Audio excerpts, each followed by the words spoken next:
ခုနကဖန်လေးတွေကိုစူတယ်လို့ဖြစ်သွားတယ်ပေါ့နော်အဲ့တော့စူတာမဟုတ်ပါဘူးမက်ကီကလေမက်ကီပြောချင်တဲ့ဆိုလိုရင်းကိုတိတိကျကျလေးတွေးရမယ်ဆိုရင်သိကြပါလိမ့်မယ်တစ်ဖက်ကတချို့သောဘောင်မဝင်နဲ့အရာတွေကိုမက်ကီကဘောင်မသွင်းစေချင်တာပါအဲ့အတိတ်ပဲကိုပြောတာပါ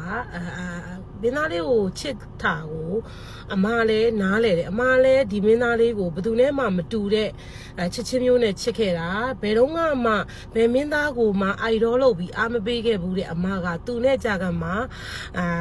ှသူဖြစ်ပြီးတော့အားပေးတာဘဝမှာပထမဦးဆုံးနဲ့နောက်ဆုံးသူဆိုရင်လည်းမှန်တယ်ပေါ့နော်ဒီတယောက်ကိုဒီလောက်ထိအားပေးပြီးဒီလောက်ထိမြစ်တာထားပေးနိုင်တာမက်ကီရဲ့ဘဝမှာအောင်စဘူးတယောက်ပဲရှိပါတယ်အဲ့တော့တချို့သော fan လေးတွေဘလောက်ချစ်ကြလဲဆိုတာကိုမက်ကီကခန်းစားပေးလို့ရတယ်နားလည်ပေးလို့ရတယ်သူတို့ဘလောက်ချစ်လဲဆိုရင်လေတစ်ဖက်လူကကောင်းတယ်ဆိုတယ်သူတို့မသိဘူးမင်းသားလေးကိုတစ်ခုခုလေးများအကျိုးပြုလိုက်ပြီဆိုသူတို့အဲ့လူဝင်းရံကြပြီအဲ့လူဝင်းရံကြပြီအဲ့လူကိုအရန်ကျေးဇူးတင်တယ်အောက်မှာသူတို့မန်ပေါင်းများစွာနဲ့သူတို့ထောပနာပြုတ်ကြတယ်တစ်ဖက်လူကစပူလေးပေါ်တခါလေးပဲကောင်းเนาะ10ခါလောက်မကောင်းခဲ့ပြီတခါလေးပဲကောင်းခဲ့လေသူတို့အဲ့လူပို့သူတို့ဝိုင်းချစ်ပေးကြတယ်တစ်ဖက်ကလူကောင်းလားဆိုးလားလူကောင်းလားလူဆိုးလားသူတို့မသိဘူးမသိချင်ဘူးဒီလူကဘာလဲဆိုတာသူတို့မသိချင်ဘူးမင်းသားလေးနဲ့ပတ်သက်လို့မင်းသားကိုတနေရာကတခုခုလေးများအကျိုးပြုလိုက်ပြီးဆိုရင်အဲ့လူပေါ်မှာသူတို့တွေဝိုင်းချစ်ကြတယ်ဝိုင်းချစ်ပေးကြတယ်ဝိုင်းပြီးတော့ကောင်းပေးကြတယ်ပေါ့နော်အဲ့လောက်ထိကိုစပူလေးပေါ်မှာတဖန်တော်များများချစ်ကြတယ်။နောက်ပြီးရင်စပူနဲ့ပတ်သက်ပြီးတော့ကောင်းတာလေးတွေပြောလိုက်ပြီးဆိုရင်တစ်ဖက်ကလူကသိရမလားအကြံစိုးတွေနဲ့မင်းသားကိုချစ်ဟန်ဆောင်ပြခဲ့တာဆိုရင်တော့သူတို့တွေမှာဝမ်းပန်းတတာနဲ့အဲ့လူကိုတန်းပြီးတော့ဝိုင်းချစ်ကြတယ်။သူတို့မှာအဲ့လောက်ထိကိုသူတို့တွေးတောနိုင်စွမ်းမရှိဘူး။ငါတို့မင်းသားလေးကိုချစ်တဲ့သူငါတို့လိုက်ချစ်မယ်ဆိုတဲ့အတိပဲသူတို့မှာရှိတယ်။အဲ့ဒါကဖန်လေးတိုင်းလိုပဲပေါ့နော်အမားတို့ကြတော့နည်းနည်းလေးအသက်ကြီးပိုင်းတစ်ခုရောက်သွားပြီစပူကိုချစ်တဲ့အခါမှာလည်းအမားတို့တွေကကြတော့အမားတယောက်လိုဖြစ်သွားပြီပေါ့နော်အဲ့လိုဆိုတော့ကြတော့အမားတို့ကြတော့တယောက်တစ်ခုခုတင်ထားတာတွေ့ရင်အမားတို့ကကြတော့ဒီလူရဲ့တယုတ်မှန်ဘာလဲဆိုတာကိုမက်ကေတို့ကအရင်စဉ်းစားတယ်ပေါ့နော်တချို့ညီမလေးတွေကြတော့အဲ့လိုမျိုးစဉ်းစားမစင်စားဘူးသူတို့စပုတ်ကိုချစ်ရင်စပုတ်ကိုချစ်တယ်ဘယ်သူ့ကိုမဆိုသူတို့လိုက်ချစ်မှာပဲသူတို့မှအဲ့အတွေ့ရလွယ်လို့တခြားမရှိဘူးသူတို့စိတ်ထဲမှာမင်းသားလေးကိုချစ်တဲ့စိတ်ပဲရှိတယ်မင်းသားလေးအပေါ်မှာကောင်းတယ်မင်းသားလေးကိုချစ်တယ်ဆိုသူတို့လိုက်ချစ်ပေးမှာပဲတခုရှိတယ်သူတို့မင်းသားအပေါ်မှာမကောင်းဘူးဆိုလေအဲ့လူကိုဝိုင်းဆဲကြဖို့ဝင်မလေးဘူးပေါ့နော်အဲ့လိုမျိုး fan လေးတွေကကြတော့ငယ်ရွယ်နှုတ်ပြိုတဲ့ fan လေးတွေပေါ့နော်အသက်အရွယ်အဖြစ်ဒီ20ကျော်ကစား20အောက်ကလေးတွေမှာများသောအားဖြင့်တွေ့ကြရတယ်ပေါ့နော်အဲ့တော့မက်ကီကခုနစပူရဲ့ဒီ relationship တွေနဲ့ပတ်သက်ပြီးပြောတာဒီ fan လေးတွေပေါ်စူတာမဟုတ်ပါဘူး fan တွေကိုမှားတယ်လို့လည်းမက်ကီကပြောတာမဟုတ်ပါဘူးတချို့အရာတွေကစည်ရင်းထဲကိုထည့်စရာမလိုတဲ့ဟာတွေကိုမက်ကီတို့ကတွေးစရာကိုမလိုတာပါဒီတယောက်ကိုကြည့်ရတာအဆင်မပြေတော့ဘူးဒီတယောက်ကကိုမင်းသားလေးအတွက်ကိုယ့်ရဲ့မျက်လုံးထဲမှာကြည့်ရတာဘလို့မှ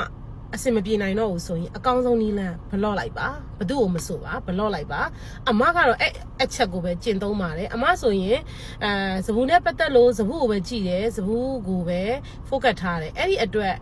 တချို့သောဘယ်အရာပေါ့နော်ပြဿနာတွေနဲ့ပတ်သက်ပြီးတွေ့လာသမျှ post တွေအကုန်တော့မက်ကီခေါင်းထဲမှာလည်းမထည့်ဘူးထည့်ပြီးတော့လည်းမစင်စားဘူးစိတ်ပူတာစိုးရင်တာမရှိဘူးအဲ့ဒါကတခုတည်းသောအကြောင်းပြချက်ကဘာလဲဆိုတော့အမကအောင်စပူကိုတော်တော်လေးယုံလို့ဖြစ်လိမ့်မယ်စပူကိုယုံကြည်တာဖြစ်တဲ့အတွက်ဘလို့ပြဿနာမျိုးပဲတက်လာအမစိတ်ပူတယ်စိုးရင်လည်းဆိုတော့တိတ်မရှိဘူးပေါ့နော်ဘာလို့ဆိုတော့ငါတို့မင်းသားဖြည့်ရှင်းနိုင်တယ်ဆိုတဲ့ယုံကြည်ချက်ကတော်တော်လေးခိုင်မာနေလို့နေလိမ့်မယ်တချို့ fan လေးတွေကြတော့လေအရန်စပူလေးကိုချစ်တော်ကြတော့ပေါ့နော်အမားတို့လိုလေအသက်အရွယ်ကမကြီးရင်သေးတော့သူတို့အတွေးခေါ်ပိုင်းလေးတွေမှာနှုတ်နေကြတာပါဒါပေမဲ့တချို့သော fan လေးတွေလည်းတနာဖို့ကောင်းတယ်သူတို့ဒီစပူကိုချစ်တာလွယ်လို့သူတို့ဘာမှမသိဘူးစပူကိုချစ်ရင်သူတို့လိုက်ချစ်မယ်စပူကိုမုန်းရင်သူတို့လိုက်ဆဲမယ်ဒါပဲသူတို့ကောင်းထဲမှာရှိတာတိတ်ပြီးတော့မတွေးတယ်မခေါ်တတ်ဘူးပေါ့နော်အဲ့တော့တခါလေးမှဘလို့ဟာမျိုးလေးတွေတွေ့ရလဲဆိုတော့ဒိုမင်းသားလေးဘောလုံးကန်နေပေါ့အလုံးအကျူးလေးတွေပေါ့စပူကဘောလုံးကန်တာတော်လိုက်တာဟလာဒီစပူအောင်စပူသာဟိုးရင်ကလေးကပေါ်လာခဲ့ရင်မက်ဆီဆိုတာတော့ရှိမှာမဟုတ်ဘူးလို့ရိုနယ်ဒိုဆိုတာဖြစ်မလာဘူးလို့အဲ့ဒါမျိုးတွေကြတော့ဆဲကျင်နေတဲ့သူဒိုမင်းသားလေးကိုငကောမှအမြင်မချီတဲ့သူတွေအဖို့အတွက်တော့ဆဲစရာအကွက်ကြီးရသွားတာဆဲစရာအကွက်ကြီးရသွားတာအဲ့လိုမျိုးအပြောဆိုလေးတွေကိုကြောက်ရလဲ fan လေးတွေကဆင်ကျင်သင့်တယ်မပြောသင့်ဘူးပေါ့နော်ဘာလို့လဲဆိုတော့ဒါဒီအတိတ်တရဝုဒ္ဓိအလင်က အလုံးအကျူးရေးဖွဲ့တာဘလို့လို့ဇဘူကမက်ဆီလောက်ကောင်းနိုင်မှာလဲဘလို့လို့ဒိုမင်းသားကရိုနယ်ဒိုလောက်ကောင်းနိုင်မှာလဲရိုနယ်ဒိုတို့မက်ဆီတို့ဆိုတာကဘာကျော်တွေလေအမှန်တရားကိုတော့အမတို့ကအမှန်တရားအတိုင်းလက်ခံပေးရမယ်အောင်စဘူးဘောလုံးကန်ဘလောက်ကောင်းသဘောတရားကမြန်မာနိုင်ငံကအခုပိုးဤခန့်ရဲ့ယောက်ျားအောင်သူလောက်တောင်မှပဲအောင်စဘူးကောင်းချင်မှာကောင်းအောင်မှာအောင်သူလို့ဆိုတာဒါဒီနိုင်ငံတကာရဲ့လေရွေးစင်အောင်ဖြစ်နေပြီအောင်စဘူးဆိုတာကအပျော်ရမ်းကန်နေတာသူဒီလူရှင်တော်လောကမှာတော့သူ့ရဲ့ဘောလုံးကန်ကြီးရှင်ကောင်းချင်ကောင်းလိမ့်မယ်ဒါပေမဲ့မက်ဆီတို့ရိုနယ်ဒိုတို့လောက်ထိရှင်ပြီးတော့တက်ပြီးကျွဲပြရလောက်ဒီဒိုမင်းသားကမကောင်းဘူးလေဒိုမင်းသားကဇက်တပင်မှာကနေတယ်မင်းသားဘောလုံးကန်စားနေတဲ့သူလည်းမဟုတ်ဘူးလေရွေးစင်လည်းမဟုတ်ဘူးလေဒါကိုတချို့ဖန်လေးတွေကအရန်အတိတ်တရဝုဒ္ဓအလင်္ကာတွေတုံးကြတယ်အလုံးအကျူးဟလာအောင်စဘူးဆိုတာစောစောပေါ်လာခဲ့ရင်မက်ဆီဆိုတာဖြစ်မလာဘူးလို့ရိုနယ်ဒိုဆိုတာဖြစ်မလာဘူးဆိုတော့အဲ့လိုမျိုးမန်မျိုးကြတော့မင်းသားကိုမကျေနပ်တဲ့သူမပြောနဲ့အမားတို့တော့ရီချင်တယ်ဟုတ်တယ်မလားမဖြစ်နိုင်တာကြီးလေနော်အဲ့လိုမဖြစ်နိုင်တဲ့ဟာမျိုးတွေကြတယ်မပြောစေချင်ဘူးပေါ့နော်ပြီးလို့ရှိရင်တကားတဲ့နဲ့အကယ်ဒမီရမှာတို့အကယ်ဒမီတွေမှန်းနေကြတာ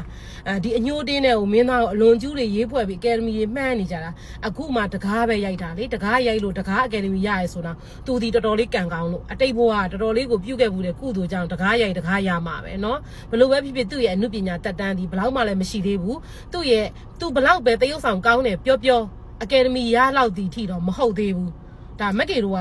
ကိုချစ်တဲ့ကိုသားဒီမင်းသားကိုချစ်တယ်ဆိုအမှန်တိုင်းပြောနိုင်ရမယ်အလွန်အကျူးတွေမက်ကေတို့ပြောလို့မရဘူးเนาะအဲ့လိုမျိုးလေးတွေပေါ့တချို့ဖန်လေးတွေကြတော့လဲချစ်ဖို့လဲကောင်းတယ်တနာဖို့လဲကောင်းတယ်တချို့ဖန်လေးတွေမင်းသားကို edit ထားတယ်ပြောအောင်စဘူးမပြောနဲ့အမတော်သဘောကျတယ်ဟဲ့တော်လိုက်တာ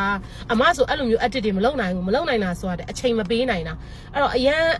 edit တွေကောင်းပြီးတော့မင်းသားလေးကိုကျူးထားတဲ့ post လေးတွေအမအရန်သဘောကျတယ်အသေးပေးတယ်မယုံရင်တတိထားကြည့်အမတော်တော်ကောင်းတဲ့ edit ဆိုအမအမြဲတမ်းအသေးပေးတယ်အရန်တော်တယ်အမတို့ဒီမင်းသားကိုချစ်တဲ့ fan လေးတွေကလေမင်းသားကိုချစ်တာလို့ရင်သူတို့မသိဘူးမင်းသားချစ်တဲ့လူဆိုသူတို့လိုက်ချစ်မယ်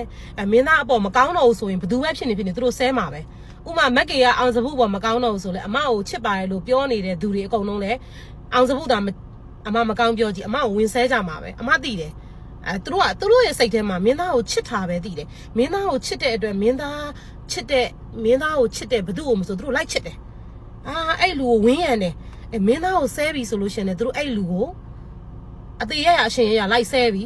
ပြောပြီးအောက်ကနေပေါက်ဖောက်ပြီးတော့အဲ့ဒါလေးတွေကလည်းမက်ကေတို့အပြစ်ပြောလို့မရဘူးပေါ့နော်သူတို့ကလည်းမင်းသားပေါ်မှာချစ်တတ်ကြတာပေါ့နော်ချစ်ပုံချစ်နည်းတွေမတူကြတာပေါ့နော်အဲ့တော့ခုနက post ကအမက fan တွေကိုအပြစ်ပြောတာမဟုတ်ဘူး